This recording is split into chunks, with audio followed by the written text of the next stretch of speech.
بسم اللہ الرحمن الرحیم۔ السلام علیکم بچوں، میں ہوں عمیر بخاری آپ کے ساتھ پاکستان اسٹڈی کے اگلے لیکچر کے ساتھ۔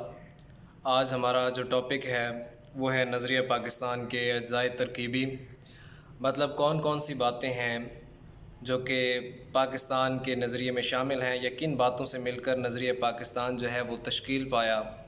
ان میں سب سے پہلے جو ہے عقائد و عبادات، ہم اس میں جائزہ لیں گے کہ مسلمانوں کے کون سے عقائد اور کون سی عبادات ہیں، اور ساتھ میں ہم یہ بھی دیکھیں گے کہ ہندوستان کے اندر رہتے ہوئے کیا وہ ان کے ساتھ ہندوؤں کے ساتھ ملتی جلتی ہیں یا ان سے مختلف ہیں، یا مسلمان اپنے عقائد و عبادات کے ساتھ کیا ہندوستان کے اندر رہ سکتے تھے۔ تو ان میں سب سے پہلے ہم اپنے عقائد کو دیکھتے ہیں۔ مسلمانوں کا عقائد جو ہیں ان میں توحید، رسالت، یوم آخرت، فرشتوں اور الہامی کتابوں پر ایمان، یہ ہمارا عقائد میں شامل ہے۔ مطلب توحید، اللہ تعالیٰ کو ایک ماننا، رسالت مطلب حضرت محمد صلی اللہ علیہ وسلم کو اللہ تعالیٰ کا آخری نبی ماننا، یوم آخرت مطلب ایک دن ہم سب کو مرنے کے بعد دوبارہ زندہ کیا جائے گا اور ہم اپنے اعمال کا حساب دیں گے، اس چیز پر ایمان۔ فرشتے مطلب کہ اللہ تعالیٰ کی ایک بنائی ہوئی یہ ایک نوری مخلوق ہے جو کہ اللہ تعالیٰ ان کو مختلف کام جو ہے وہ سونپتا ہے۔ اللہ تعالیٰ کی ایک طرح سے ایک پاک مخلوق ہے۔ اس کے علاوہ الہامی کتابوں پر ایمان، مطلب کہ اللہ تعالیٰ اپنے نیک لوگوں پر اپنی وحی نازل کرتا تھا۔ مختلف جو تھیں کتابیں جو آسمان سے نازل ہوئیں ان کو الہامی کتابیں کہا جاتا ہے۔ عبادات میں نماز، روزہ، زکوٰۃ اور حج اور جہاد شامل ہیں۔ تو اگر ہم دیکھتے ہیں تو ٹوٹلی بالکل ایک دوسرے کے اپوزٹ ہیں ہندو کے عقائد اور عبادات اور مسلمانوں کے عقائد و عبادات۔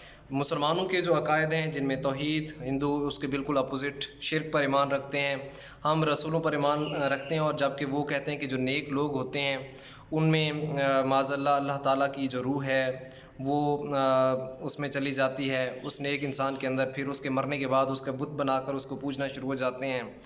اس کے علاوہ یوم آخرت پر ہم ایمان رکھتے ہیں کہ ہم جب دوبارہ زندہ کیا جائے گا ہم کو، وہ آخرت کا دن ہوگا، قیامت کا دن ہوگا، جبکہ ہندو اس بات پر یقین رکھتے ہیں کہ وہ مرنے کے بعد دوبارہ زندہ کیے جائیں گے، اسی دنیا کے اندر ان کے ساتھ جنم ہوں گے۔ اس کے علاوہ وہ فرشتوں پر ایمان نہیں رکھتے بلکہ وہ بہت سے خداؤں پر ایمان رکھتے ہیں۔ وہ الہامی کتابوں پر یقین نہیں رکھتے بلکہ وہ اپنی انسانوں کے ہاتھ کی لکھی ہوئی جو کتاب ہے ویداس، اس پر یقین رکھتے ہیں۔ اور اگر ہم بات کرتے ہیں عبادات، مسلمانوں کی جتنی بھی عبادات ہیں اللہ تعالیٰ کی طرف سے جو ان میں ان کے نہ صرف آخرت میں فائدہ ہے بلکہ اگر دیکھا جائے، ان پر غور کیا جائے تو دنیا میں بھی ان کا فائدہ ہے، جیسے نماز، روزہ، زکوٰۃ، حج اور جہاد وغیرہ۔ جبکہ ہندو کا جو عبادات ہیں ان میں بالکل غیر فطری سی ہیں، جیسے ناچنا گانا ان کی عبادات میں شامل ہے۔ اس کے علاوہ دوسرے نمبر پر آ جاتا ہے جمہوری اقدار کا فروغ۔ جمہوری اقدار جمہور سے نکلا ہے، مینس کہ عوام۔ تو اسلامی حکومت جو ہے پہلے دن سے ہی مسلمانوں کے آپس کے مشورے سے قائم ہوئی تھی، جس میں حضرت ابوبکر صدیق پہلے خلیفہ تھے۔ خلیفہ جو ہوتا ہے وہ اللہ تعالیٰ کا نائب ہوتا ہے۔ اقتدار اعلیٰ مینس کہ اختیارات کا مالک اللہ تعالیٰ ہوتا ہے، اور خلیفہ اس کے نائب کے طور پر اس کے اختیارات کو، شریعت کو نافذ کرنے کے لیے استعمال کرتا ہے۔ اس کے علاوہ تمام انسان اس میں برابر ہوتے ہیں، رنگ و نسل کی برتری نہیں ہوتی۔ معاشرتی انصاف اور مساوات، مطلب انسان سب برابر ہیں، معاشرے میں کوئی ایک دوسرے سے بڑا یا چھوٹا نہیں ہوتا، تمام انسان برابر ہیں۔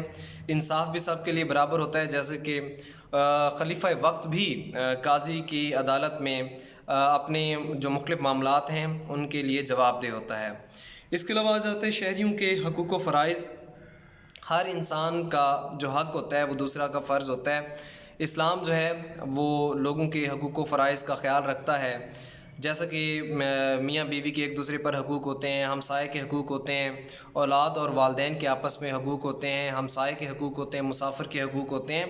تو اسلام ایک ایسا دین ہے جو لوگوں کی آسانی پیدا کرنے کے لیے دوسرے انسانوں پر فرائض ایک طرح سے عائد کرتا ہے، تو دوسروں کو حقوق مل جاتے ہیں۔ اور لاسٹ پہ ہے اخوت و بھائی چارہ۔ اسلام جو ہے دین ایسا ہے کہ ہر مسلمان دوسرے مسلمان کا بھائی ہوتا ہے۔ تو بھائی چارے کا اس میں درس دیا جاتا ہے۔ اس کے بھائی چارے کی مثال ہماری مختلف عبادات میں بھی ملتی ہے، جیسے کہ نماز ہے، اس میں جب باجماعت نماز ادا کی جاتی ہے تو کوئی فرق نہیں ہوتا۔ حج بھی تمام مسلمان ایک ہی لباس میں حج ادا کرتے ہیں، یا بعد میں جب انسان دفن ہوتا ہے تو ایک ہی طرح کے کفن میں تمام انسان دفن ہوتے ہیں۔ اس کے علاوہ مدینہ میں جب مسلمان ہجرت کر کے گئے تھے، مہاجرین اور انصار کا آپس میں جو بھائی چارے کی مثال تھی وہ بھی ہمارے لیے سامنے ہے کہ مسلمان کس طرح بھائی چارے کو فروغ دیتے ہیں۔ اگر ہم ہندوستانی معاشرے کی بات کرتے ہیں تو یہ ہندو جو ہے مسلمانوں کو تو بعد میں برداشت کرتے، وہ اپنے ہی طرح کے ہندو کو برداشت نہیں کرتے یا ان کو اپنے برابر نہیں سمجھتے۔ جیسے کہ ہم نے پچھلے لیکچر میں بھی پڑھا تھا، ان کا ذات پات کا نظام ہے جن میں برہمن سب سے اونچی ذات ہے، پھر کھستری، پھر ویش ہے، پھر شودر آ جاتے ہیں۔ تو بالکل اس معاشرے کے اندر رہتے ہوئے ہمارے جو یہ مختلف طریقے ہیں اسلامی ریاست کے یا ہمارے عقائد و عبادات ہیں، ان پر ہم اس معاشرے کے اندر، ہندو کے معاشرے کے اندر رہتے ہوئے عمل نہیں کر سکتے تھے۔ تو یہ ایک سوچ بنی جو کہ پاکستان کی وجہ بنی۔